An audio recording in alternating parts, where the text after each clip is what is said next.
La depresión, una enfermedad mental que afecta no solo a adultos ni a personas de tercera edad, también puede afectar a nuestros niños o adolescentes. Hoy, en nuestro podcast hablaremos de qué es la depresión infantil. Bienvenidos. En los últimos años se ha asistido a un importante aumento de la prevalencia de la depresión a nivel mundial y de forma paralela a una disminución de su edad de comienzo, de modo que se ha convertido, según la organización, la OMS, en un problema importante de salud pública, que afecta a 120 millones de personas, de los que menos del 25% tienen acceso a tratamientos efectivos. Además, una de cada 5 personas llegará a desarrollar un trastorno depresivo a lo largo de su vida, proporción que se aumenta si concurren a otros factores como enfermedades médicas o situaciones de estrés.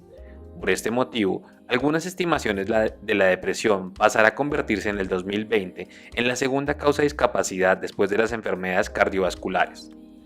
Los trastornos depresivos afectan a personas de cualquier edad, condición económica, nivel educativo, cultural y suponen un gran costo para el individuo, la familia, el sistema sanitario y la comunidad en general. Si bien existen múltiples estudios sobre la prevalencia, diagnóstico y tratamiento de la depresión en la edad adulta, son escasos los realizados entre la población adulta, infantil y adolescente.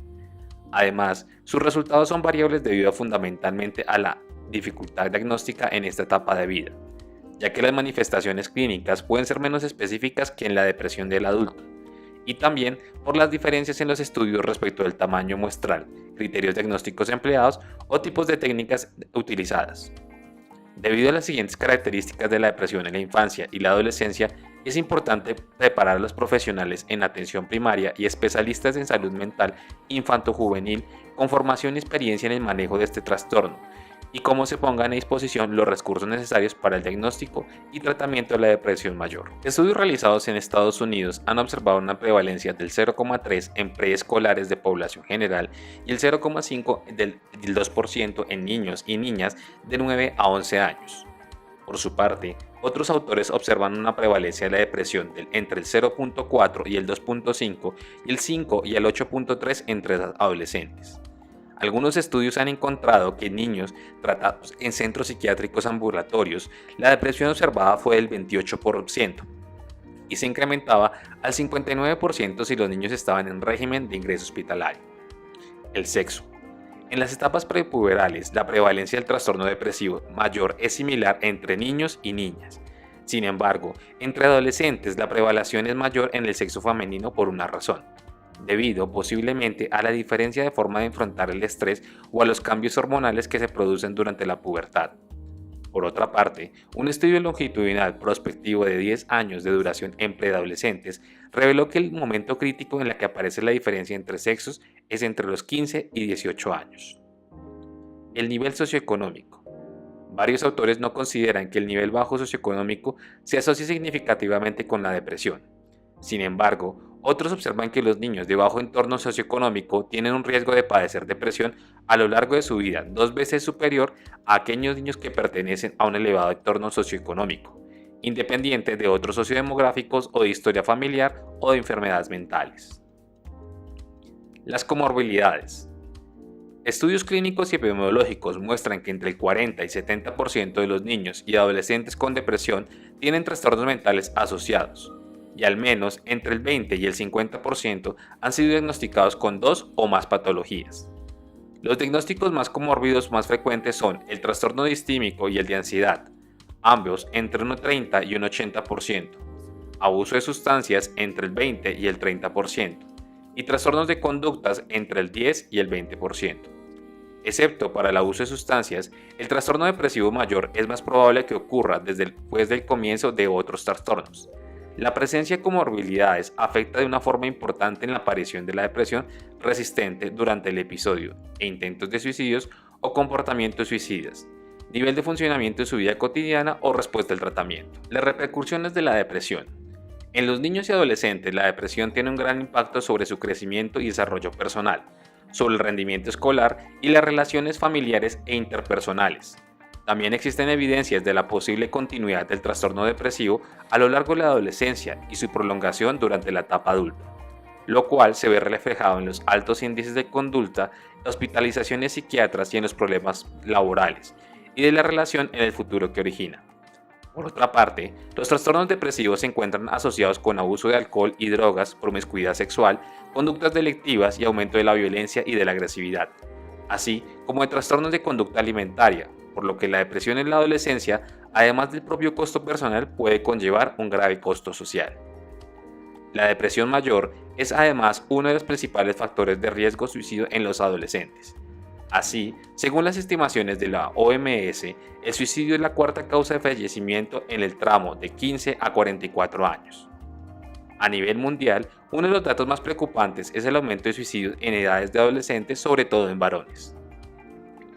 En España, el tratamiento farmacológico antidepresivo en el 2006 supone un coste superior a los 600 millones de euros y se dispensaron más de 21 millones de envases clínicos. Sin embargo, el costo farmacéutico no supone un costo importante dentro del tratamiento de la depresión en niños y adolescentes, pues según un estudio realizado en Cataluña, entre el 2000 y el 2004 el porcentaje de pacientes que recibieron algún fármaco antidepresivo fue del 0.4 en niños y del 0.3 en niñas, y entre 0 y 14 años de edad, mientras que la franja entre 15 a 24 fue del 1.9 en varones y del 4.2 en mujeres. Debido a su prevalencia como uno de los principales factores de riesgo del suicidio y su repercusión sobre la estructura familiar, social, la depresión infanto-juvenil se considera de gran importancia no solo para el sistema sanitario, sino para toda la sociedad. Al hablar de una definición de la depresión mayor es un trastorno del humor constituido por un conjunto de síntomas entre los que predominan los de tipo afectivo, tristeza, patológica, desesperanza, apatía, anedonia, irritabilidad, sensación de subjetividad y malestar, y se pueden presentar también de tipo cognitivo, volitivo y físico. Podría hablarse, por tanto, en una afectación global del funcionamiento personal, con especial énfasis en la esfera afectiva. Muchos de los casos de la depresión son claramente apreciables en la práctica clínica, aunque no suelen presentarse de forma aislada como un cuadro único, sino que es más bien una habituación su asociación entre entidades psicopatológicas. Así como por ejemplo, la asociación entre el trastorno depresivo y la ansiedad es alta, con diversas combinaciones de síntomas en sus manifestaciones. Al hablar del diagnóstico de la depresión mayor, el diagnóstico debe realizarse mediante entrevista clínica y no ser derivado únicamente de cuestionarios. Deben emplearse técnicas específicas, tanto verbales como no verbales, debido a la existencia de limitaciones cognitivas y de verbalización en estos grupos de edad. Así, los niños más pequeños pueden tener dificultades para reconocer algunos síntomas o para comunicar sus ideas y pensamientos, lo que podría impedir un correcto diagnóstico. Para completar la evaluación psicopatológica es prescindible la información aportada por padres y el entorno escolar. En general, la depresión infantil tiene un modo de presentación polimorfo y puede enmarcarse con distintos trastornos que aparecen en determinados cuadros psicopatológicos. En estas edades, la irritabilidad constituye un síndrome característico de la depresión. Las manifestaciones sintomáticas están marcadas por la edad del niño y pueden agruparse en sus desarrollos evolutivos. Los trastornos depresivos entre adolescentes tienen a menudo un curso crónico con altibajos y existe entre 2 y 4 veces superior de persistir en la edad adulta. Más del 70% de los niños adolescentes con trastornos depresivos no han sido diagnosticados correctamente ni reciben el tratamiento adecuado. Algunas de las razones podrían ser: A. Distintas manifestaciones clínicas de la depresión en niños que en adultos o presentaciones atípicas. B. Mayor dificultad de los niños o adolescentes para identificar como depresión lo que les ocurre. C. No creencia entre los padres o familiares de la existencia de la depresión en estas edades. No querer reconocerla por el estigma que produce o creer que podría darse un fracaso como educadores aunque no sea cierto. E. Falta de información o entrenamiento adecuado en la evaluación de niños y adolescentes con problemas mentales por parte de los profesionales sanitarios. Y E. No existencia de criterios clasificatorios específicos para la infancia o adolescencia. A continuación, te hablaré de los principales síntomas clínicos acompañantes en la depresión infanto y juvenil. Hablaremos de menores de 7 años. El síntoma de presentación más frecuente es la ansiedad. Manifiestan irritabilidad, rabietas frecuentes, llanto inmotivado, quejas somáticas como dolores de cabeza, dolores abdominales, pérdida de intereses por los juegos habituales, cansancio excesivo o aumento de la actividad motora y abulia. También pueden presentar fracaso en el peso corporal frente a su edad cronológica, retraso psicomotor o desarrollo en la dificultad emocional. En los niños pequeños, el trastorno depresivo se asocia con frecuencia con los trastornos de ansiedad, las fobias escolares y los trastornos de eliminación, encopresis y eneuresis. En niños de 7 años a la edad prepuberal. Los síntomas se presentan fundamentalmente en 3 esferas. A. Esfera afectiva y conductual, irritabilidad, agresividad, agitación, inhibición psicomotriz, astenia, apatía, tristeza, sensación de frecuente aburrimiento, culpabilidad y en ocasiones ideas frecuentes de muerte. B. Esfera cognitiva y actividad escolar, bajo autoestima, falta de concentración, disminución del rendimiento escolar, fobia escolar, trastornos de conducta en la escuela y en la relación con sus iguales. Y C. Esfera somática, cefaleas, dolor de cabeza, trastornos de control de esfínteres, trastornos del sueño como puede ser insomnia o hipersomnia, no alcanzar el peso para su edad cronológica o disminución del apetito. Adolescentes. Los niños o los semejantes síntomas de la edad prepuberal aparecen más conductas negativistas y disociales, abuso de alcohol y sustancias, irritabilidad, inquietud, mal humor, agresividad, hurtos y deseos de intentos de fuga, además de sentimientos de no ser aceptados, falta de concentración o colaboración de la parte familiar, aislamiento, descuido en el aseo personal y autocuidado, hipersensibilidad y retraimiento social, tristeza, anedonia, cogniciones típicas como pueden ser autorreproches, autoimagen deterioradas y disminución de la autoestima. En algunas ocasiones pueden presentar pensamientos relativos al suicidio. Es frecuente que el trastorno depresivo se presente asociado a trastornos disociales, trastornos difíciles de atención, trastornos de ansiedad o trastornos de abuso de sustancias o trastornos de conducta alimentaria. El infradiagnóstico y el infratratamiento son los mayores problemas en los niños menores de 7 años, en parte debido a la limitada capacidad para comunicar emociones, pensamientos negativos con el lenguaje y a la conducta consecuente a la somatización. Así, los niños con depresión presentan en muchas ocasiones quejas, molestias difusas, cefaleas o dolor abdominal. Criterios diagnósticos. Los criterios diagnósticos de la depresión más utilizados tanto en la clínica como en los estudios de investigación son la Clasificación Internacional de Enfermedades, también conocido como Trastornos del Comportamiento o el CIE-10, y la American Psychiatric Association, conocida como la DSM-5. Dentro de lo que vamos a hablar de las codificaciones de cada una de las mencionadas anteriormente. La CIE-10 utiliza una lista de 10 síntomas depresivos y divide el cuadro depresivo en leve, moderado o grave, con síntomas o síntomas psicóticos. En cualquiera de estos casos siempre deben estar presentes al menos 2 de los 3 síntomas considerados como típicos de la depresión: ánimo depresivo, pérdida de interés y la capacidad para disfrutar y aumento de la fatigabilidad. Cuando la duración del episodio sea al menos de 2 semanas, existe una clasificación multiaxial de los trastornos mentales y de comportamientos para niños y adolescentes basadas en el CIE-10. Esta clasificación se organiza en los 6 ejes. Los 5 primeros son categorías que aparecen en el CIE-10, aunque estructurados de forma diferente, y en ocasiones se describen con más detalle. El sexto eje evalúa de forma global la discapacidad y no está incluido en el CIE-10. Sin embargo, esta inclusión es clasificada y se debe a que la evaluación de discapacidad ha sido reconocida por la OMS como fundamental. El DSM utiliza una lista de 9 síntomas depresivos que requieren también una duración del episodio de al menos 2 semanas y divide el cuadro depresivo mayor, leve, moderado o grave, con 5 códigos específicos para la remisión total, parcial o no especificada. El diagnóstico se establece con la presencia de al menos 5 de los síntomas y se debe ser uno de ellos un estado de ánimo depresivo o la pérdida de interés para la capacidad para el placer. Al hablar de los criterios de gravedad de un episodio depresivo según el CIE-10. A. Criterios generales para un episodio depresivo. El episodio depresivo debe durar al menos 2 semanas. B. El episodio no es atribuible a usos de sustancias psicotípicas o trastornos mentales orgánicos. Criterio B. Presencia de al menos desde los siguientes síntomas. En el caso de niños, el estado de ánimo puede ser deprimido o irritable. Los niños pequeños o con desarrollo lingüístico cognitivo inmaduro pueden ser no capaces de describir su estado de ánimo. Presentan quejas físicas vagas, expresión facial triste o pobre comunicación visual.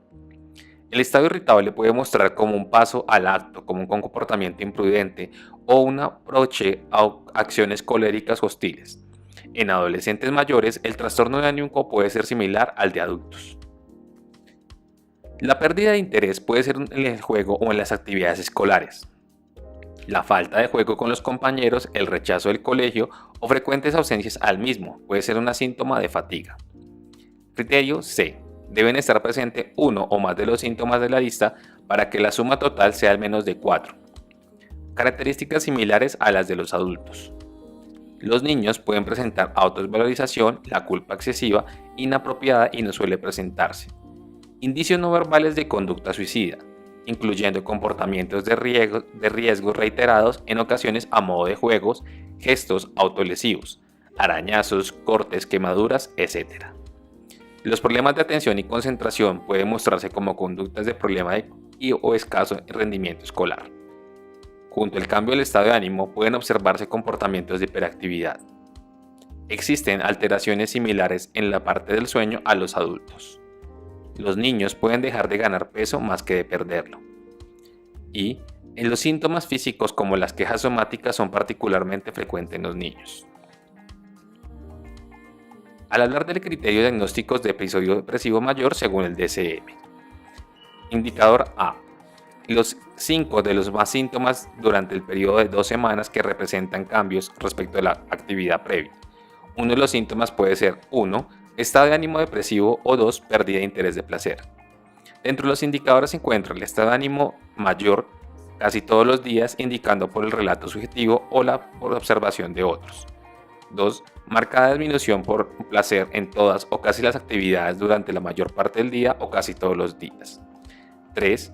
Pérdida significativa de peso, sin estar en dieta o aumento significativo o disminución o aumento del apetito casi todos los días. 4. Insomnio o hipersomnia casi todos los días. 5. Agitación o retrasos psicomotores de casi todos los días. 6. Fatiga o pérdida de energía de casi todos los días. 7. Sentimientos de desvalorización o de la culpa excesiva e inapropiada que pueden ser en delirios o casi todos los días, no simplemente en reproches por estar enfermo. 8. Menor capacidad para pensar o concentrarse, indecisión en casi todos los días, indicado con un relato subjetivo o por observación de otros. Y 9. Pensamientos recurrentes de muerte, no solo el temor de morir, ideación suicida recurrente, sino un plan específico o intento de suicidio para el plan de suicidio específico. Indicador o criterio B. Los síntomas no cumplen los criterios de un episodio mixto. C. Los síntomas provocan malestar clínicamente significativo, un deterioro funcional social, laboral o en otras esferas importantes. D. Los síntomas no obedecen a los efectos fisiológicos durante alguna sustancia, por ejemplo, un abuso de drogas o una medicación de una enfermedad médica, como puede ser el hipotiroidismo. Y E. Los síntomas no son mejor explicados por duelo, es decir, tras la pérdida de un ser querido, los síntomas persisten por más de 2 meses o se caracterizan por un visual deterioro funcional, preocupación mórbida con desvalorización, ideación suicida, síntomas psicóticos o retraso psicomotor. Al hablar del diagnóstico diferencial del trastorno depresivo mayor, hay que hacer las siguientes 3 aclaraciones. Primero, aquellas que pueden ser otras enfermedades del trastorno depresivo o diagnóstico diferencial, como las endocrinas, la anemia, el hipotiroidismo o la enfermedad de Edison. Las neurológicas, como puede ser un síndrome postcontusión o la epilepsia. Las metabólicas, como puede ser la diabetes o la déficit de vitamina 12. Las autoinmunes, como puede ser la LES, o las infecciosas, como puede ser la hepatitis, la mononucleosis o el VIH. Por fármacos, como pueden ser los anticonvulsionantes, los neurolépticos, los estimulantes o anticonceptivos orales en algunos casos.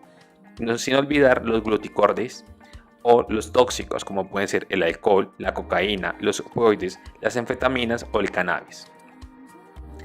Entre un 40 y el 90% de los adolescentes deprimidos padecen un trastorno comórbido y al menos entre un 20 y un 50% tiene 2 o más diagnósticos comórbidos. Una revisión de estudios epidemiológicos destaca la presencia de trastornos de conducta en un 40% y un trastorno de ansiedad en un 34%, como los más frecuentes seguidos de abuso de sustancias. Posiblemente estos trastornos compartan un cuadro depresivo, factores de riesgos, cuadros genéticos o factores genéticos o psicosociales, pudiendo uno ser la causa del otro o más bien el cuadro en común. Ante el cuadro conductual es importante que el clínico tenga siempre en cuenta el trastorno depresivo mayor, ya que la naturaleza de repercusiones dentro del entorno primario pueden hacer pasar por alto un trastorno depresivo subyacente.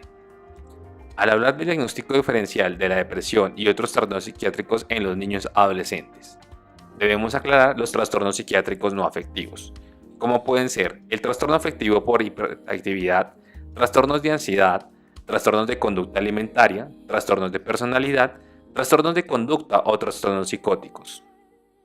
Podemos encontrar los trastornos psiquiátricos de polo afectivo, como pueden ser la distimia, el trastorno bipolar y el trastorno adaptativo, o en otros cuadros como pueden ser el síndrome premenstrual o el duelo no patológico.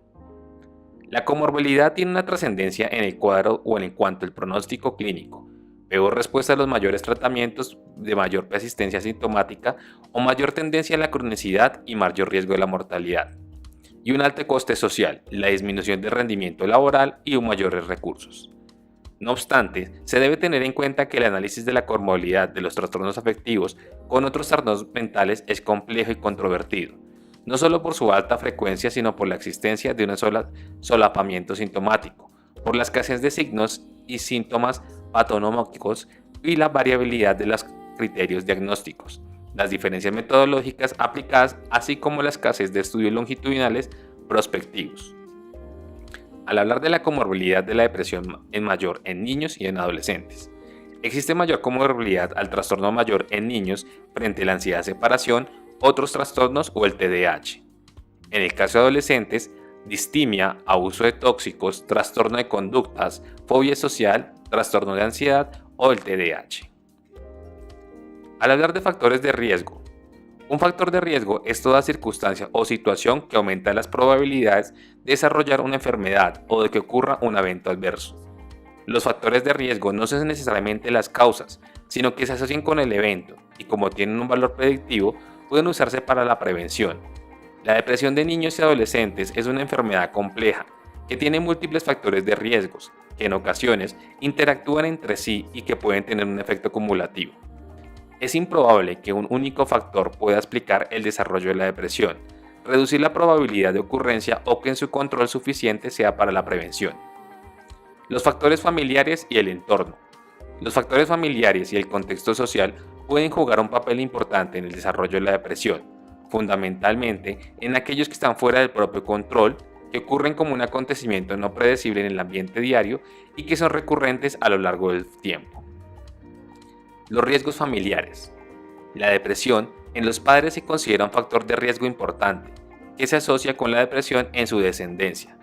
Se ha visto que los hijos con padres de depresión presentan una probabilidad entre 3 o 4 veces de mayor desarrollar trastornos del humor. Y en concreto, la psicopatología materna se considera un predictor de depresión en el niño. El alcoholismo familiar también se ha asociado con una mayor probabilidad de la depresión.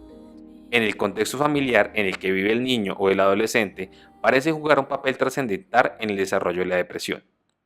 Los factores de riesgo más comunes son la existencia de conflictos conyugales o las dificultades emocionales entre los padres y el niño. Estos también son factores de riesgos asociados con la depresión. Las distintas formas de maltrato como puede ser el abuso físico, emocional y sexual y la negligencia en el cuidado, así como los padres o los eventos vitales negativos como pueden ser el divorcio, la separación de conflicto de los padres, la pérdida de amistades, la muerte de un familiar o amigo. El trabajo de los padres fuera de casa con ingresos económicos bajos o vivir en áreas desfavorecidas sí ocurren en forma independiente. No parecen presentar una fuerte asociación con el desarrollo de depresión en los niños o en los adolescentes. Riesgos de relación con el contorno. La depresión se asocia en muchas ocasiones con la existencia de conflictos interpersonales y de rechazo de miembros de su entorno social, lo que incrementa los problemas de relaciones sociales. De esta manera, los niños y adolescentes con pocos amigos presentan mayor probabilidad de desarrollar depresión, así como trastornos de conductas o mayor aislamiento social. Otros factores también asociados con un mayor número de síntomas depresivos son el vivir familias estructuradas diferentes de los padres biológicos, problemas de salud en los adolescentes o una mala adaptación a la familia, amigos, escuela, trabajo y pareja. No parece existir una sola asociación entre vivir en medio rural o urbano. El acoso por parte de los iguales, o también conocido como bullying, y la humillación como el trato degradante, la burla, delante de otros o sentirse agobiado, también son factores de riesgo para la depresión. Debe considerarse en niños y adolescentes con riesgo elevado de presentar patrones de trastornos mentales incluida la depresión, aquellos sin hogar, los internos en centros de acogida, refugiados y aquellos con antecedentes de delincuencia, especialmente los recluidos en instituciones de seguridad. Por último, la adicción a la nicotina, el abuso del alcohol o el consumir drogas ilícitas son considerados también factores de riesgos asociados con la depresión. Algunos factores individuales. El sexo. Antes de la adolescencia, los trastornos depresivos son prácticamente iguales en niños y en niñas. Sin embargo, en la mitad de la adolescencia, estos trastornos son 2 o 3 veces más frecuentes en el sexo femenino. Las posibles explicaciones podrían ser los cambios hormonales que se producen, un incremento del estrés y la mala respuesta a estos, diferencias en las relaciones interpersonales y pensamientos rumiativos. Los factores de riesgo genéticos y bioquímicos. Como hemos mencionado anteriormente, hasta un 20 o 50% de los niños adolescentes con trastornos depresivos presentan historia de familia con depresión o enfermedad mental. Sin embargo, actualmente sugiere que los factores genéticos podrían ser menos importantes en la presentación de la depresión en la niñez que en la adolescencia. No obstante, no queda claro cuál es el peso de los factores genéticos y cuáles de los factores ambientales en el desarrollo de la depresión. Así, estudios realizados en gemelos indican que los síntomas depresivos podrían explicarse entre un 40 y un 70% por la presencia de factores genéticos. Sin embargo, el mecanismo de acción de los genes en los diferentes niveles hasta la manifestación clínica de la depresión todavía llega a ser desconocido. Para algunos autores, la influencia del ambiente es cuanto más grave en la depresión, mientras que para otros, los cuadros clínicos más graves de depresión mayor están influidos genéticamente. ¿Existe alguna evidencia que indica que alteraciones de los sistemas serogenéticos o cortas suprarrenales podrían estar implicados en la biología de la depresión de los niños y de los adolescentes? Así, se han visto alteraciones de la función serotoninérgica en niños con historial de familia con depresión. Por otra parte, los niveles incrementados de cortisol y de hiperaldosterona predicen el comportamiento o el comienzo de la depresión en subgrupos adolescentes con riesgos psicosociales derivados de presentarlas. También parecen existir alteraciones de los niveles de hormonas del crecimiento, la prolactina y cortisol en jóvenes con riesgo de depresión. Los factores psicológicos. Se piensa que el temperamento presenta una base genético-biológica, aunque la experiencia y el aprendizaje en particular dentro del contexto social puede influir en el desarrollo y en su expresión. La afectividad negativa se refiere a la tendencia a experimentar estados emocionales negativos que se acompañan con características conductuales, como la inhibición y retraimiento social, y cognitivas como las facultades de concentración. La afectividad negativa conlleva una mayor reactividad frente a los estímulos negativos y se asocia con una mayor probabilidad de trastornos emocionales, sobre todo en niñas. Ante la ocurrencia de eventos estresantes, características cognitivas asociadas a la afectividad negativa, como sentimientos de abandono, pérdida o baja autoestima, así como el estímulo cognitivo fumiativo o rumiativo, pueden dificultar el afrontamiento y aumentar la probabilidad de sufrir depresión en comparación con aquellos individuos sin estas características. La presencia de síntomas depresivos como la anedonia, pensamientos de muerte, incrementan de forma significativa el riesgo de presentar depresión mayor en niños y adolescentes. Finalmente, aquellos niños y adolescentes con discapacidad física o de aprendizaje, déficit de atención o hiperactividad, alteraciones de la conducta, también tienen un mayor riesgo de la depresión. Hemos llegado al final de nuestro podcast. Te agradecemos que te hayas tomado todo el tiempo completo de escucharlo. No olvides dejar tus comentarios, son de vital importancia para seguir mejorando día a día nuestros contenidos. Recuerda activar la campanilla para que te lleguen las notificaciones cuando creemos nuevos contenidos. Recuerda seguirnos en nuestras redes sociales como son Facebook, Twitter, LinkedIn e Instagram, donde estaremos publicando diferentes contenidos y aprendizajes para ti. Para este podcast se acompañó Fernando Romero. Nos veremos en una próxima ocasión. Hasta pronto.